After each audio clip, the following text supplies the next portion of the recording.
So এই কাজটা নিয়ে তো নানান ধরনের কথাই হচ্ছে এবং আপনারা ফার্স্ট লুক পোস্টারটা কয়েকদিন আগেই করেছেন এবং অক্টোবরে আপনাদের সিনেমাটা আসছে আমাদের জন্য, আমাদের মতো সাধারণ দর্শকদের জন্য যারা আপনাদের সিনেমা টাকা পয়সা খরচ করে দেখি। ফলে মৌরি, আপনার কাছ থেকে একই প্রশ্ন তিনজনের কাছ থেকেই জানতে চাইবো। আপনাকে দিয়ে শুরুটা করতে চাই, আমি আমার টাকা খরচ করে আপনার সিনেমা কেন দেখব? এখন হ্যাঁ, এভাবে যদি আপনি বলতে চান যে কেন দেখবেন, ফার্স্ট অফ অল একটু আগে আপনি বলছিলেন যে আমরা তো বাংলাদেশকে রিপ্রেজেন্ট করি, তো বাংলাদেশের সাধারণ মানুষের জন্য একটা সিনেমা বানাইছি, তো সেই ক্ষেত্রে দিয়ে অবশ্যই লাইবিলিটি সবার দেখা। আর এই জায়গা থেকে যদি বলেন যে সাধারণত হয় কি, আমরা রোমান্টিক ঘরানার বা বিভিন্ন টাইপের এরকম টাইপের সিনেমা দেখি। একটু আগে যেহেতু বলছেন অলরেডি জানেন সিনেমার গল্প নিয়ে, তো ওয়ার্ল্ডে এরকম ধরেন 20টার উপর সিনেমা আছে যেগুলো হলো ব্ল্যাক মানি হোয়াইট মানির সিনেমা। তো বাংলাদেশে যদি আপনি দেখেন এটা খুব সংখ্যক পাবেন। আমি মানে আমাদের সিনেমা নিয়ে খুব বড় করে বলতে পারি, মানে এই জন্য কারণ প্রথম থেকে শেষ অবধি তো একটা জার্নি ছিল আমাদের ডিরেক্টর অনিক ভাই, রাইসুল ইসলাম অনিক। মানে সত্যি কথা বলতে শুনতে খারাপ লাগলো, কোনো পাগল মানুষ না হলে এই সিনেমা কখনো বানাতো না। First of all first take 100টা টেকে সিনেমা শেষ। আমরা দিনের পর দিন রিক্সা গ্যারেজে কাটিয়েছি, অলিতে গলিতে কাটিয়েছি, বস্তিতে কাটিয়েছি, আমাদের ঘর বাড়ি বলে কিছু ছিল না।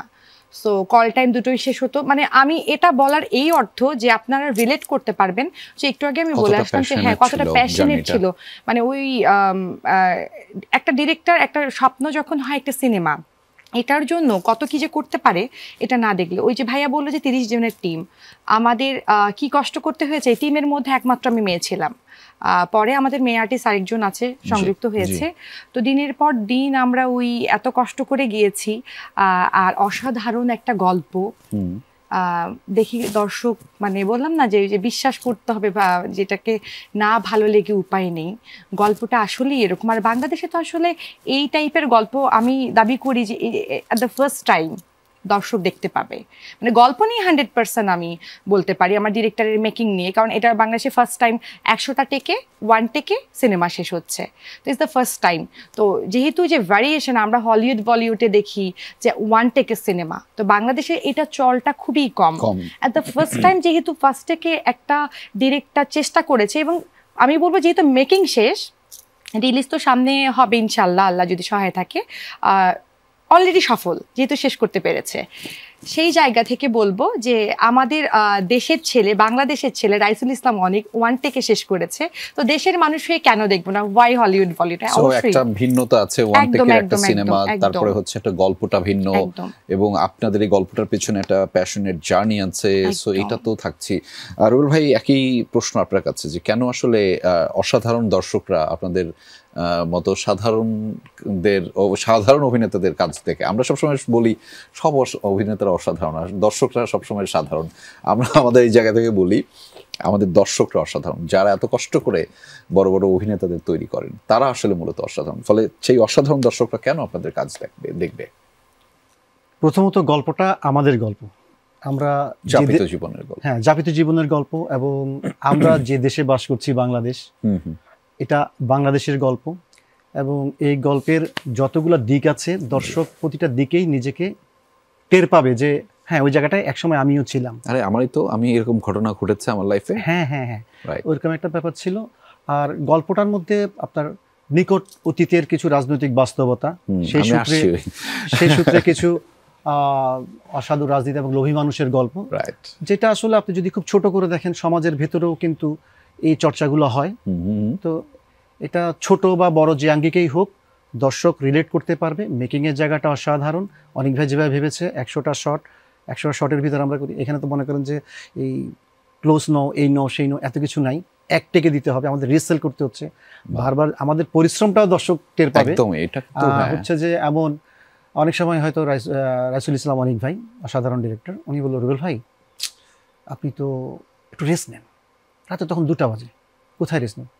ওনাকে বাসায় নিয়ে যাও। ওনার বাসায় গেলাম, রাতে তখন 2টা বাজে, ফ্রেশ ট্রেশ হয়ে একটু শুইতে গেলাম, 4টা বাজে ভাই আপনার কল। এই হচ্ছে আমাদের রেস্টের অবস্থা। তা আমরা যে শ্রমসাধ্য কাজটা করছি এটার মধ্যে আমাদের একাত্মতা অনেক বেশি ছিল বলেই আমরা কাজটা করতে পারছি। আমাদের মনে হয় দর্শক নিজেকে আমাদের ভেতর দিয়ে আমাদের কষ্টটাকে বুঝতে পারবেন এবং গল্পটা রিলেট করতে পারবেন এবং ভিন্ন আঙ্গিকের একটা নির্মাণকে ওনারা দেখে আনন্দিত হবেন যে আমরাও পারি এইভাবে চেষ্টা করতে, সেজন্য দর্শক দেখতে আসবে। একটা ছোট্ট সাপ্লিমেন্টারি প্রশ্ন এখানে একটু করতে হয়, যে এই ওয়ান টেকের শটগুলো নিতে হলে হয় কি পুরো টিমটাকে একসাথে অ্যালার্ট থাকতে হয়, কেউ একজন ডাউন হলে পুরো শটটা আবার নিতে হয়, ফলে সেই বাস্তবতায় আপনাদেরকে নিশ্চয়ই পড়তে হয়েছে। হ্যাঁ, এমনও হয়েছে যে একটা শট আছে আমার মনে আছে 2.5 মিনিটের শটটা, জি, তো 2.5 মিনিটের শটের শেষ অংশে এসে আমরা এর আগে 4-5টা এনজি দিয়ে ফেলেছি আসলে কোনো না কোনো কারণে, হয়তো লাইট বাউন্স করছে বা একজন ক্যারেক্টার ইন করতে একটা সেকেন্ড দেরি করছে, রাইট। দেখো তো ফাইনাল একটা শটের লাস্ট মুহূর্তে এসে আমি হয়তো বা মনে করেন যে পরের সিনে গ্লাসটা এখানে থাকবে, আমি গ্লাসটা এখানে রাখার কথা, আমি রাখছি এইখানে, ডান পাশে, রাইট, কন্টিনিউটি ব্রেক হয়ে গেছে, পুরো শটটা আবার দাও, বল ভাইয়া খুব ভালো ছিল, সব ঠিক ছিল, শুধু গ্লাসটা ঠিক জায়গায় বসে, সেই এক্সপ্রেশন, সেই মোমেন্টাম আবার ক্রিয়েট করো, মানে ছোট্ট একটা জিনিস, মানে ওয়ান টেক শটে যেটা হয় কি, মানে আপনি যে কদমটা যেখানে দিচ্ছেন, ড্রেসটা যেখানে পরছেন, জি, এটার সাথে আমি এই ড্রেসটা পরছি তো আরেকজন ইন করছে, শার্ট পরছেন কেন, হ্যাঁ কোয়েশ্চেন তো হতে হবে সামনাসামনি, 1 সেকেন্ড দেরি করা যাবে না। এইটা ব্যালেন্স করার জন্য আসলে আমাদেরকে ওখানে বসে অনেক রিহার্সাল করতে হচ্ছে। একটা রিহার্সাল তো আমরা আগে করেছি, আবার শটের আগে দিয়ে আমরা লাইট টাইট ক্যামেরা ট্যামেরা সব কিছু নিয়ে আবার রিহার্সাল করে দেখা গেছে অনেকগুলো শটের পরে যে আমরা ডিরেক্টরকে সন্তুষ্ট করতে পারছি না, এটা একটা ওকে শট, রাইট।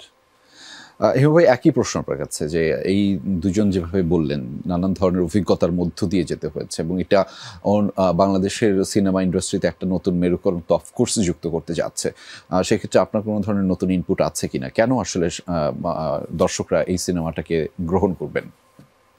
এই সিনেমাটা হচ্ছে, বিশ্বাস করেন ভাই, সিনেমাটার গল্পটা হচ্ছে হিরো, আমরা কেউ হিরো না, হ্যাঁ ঠিক আছে, যে সিনেমাটা দেখবে সে রিলেট করবে যে এটা আমি। আর সিনেমাটা আমরা যখন শুটিং করেছি, দিনের পর দিন রাতের পর রাত সবাই একসাথে করেছি, এই টিমটা এত অসাধারণ একটা টিম যে সবাই ভাবছে সিনেমাটা আমার।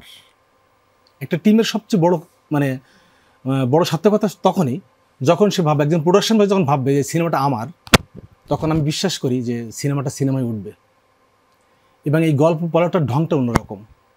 আমার বিশ্বাস যে মানুষটা দেখবে সিনেমাটা, সে যখন ভাববে যে এটা আমি ছিলাম, এটা আমার এই সময় আমার কাটছে, এরকম সময় আমি জীবনযাপন পার করেছি, সে রিলেট করতে পারবে। যখন রিলেট করতে পারবে, আমি বিশ্বাস করি যে আমার অভিনেতা বা ডিরেক্টর সবাই মানে তখন সার্থক।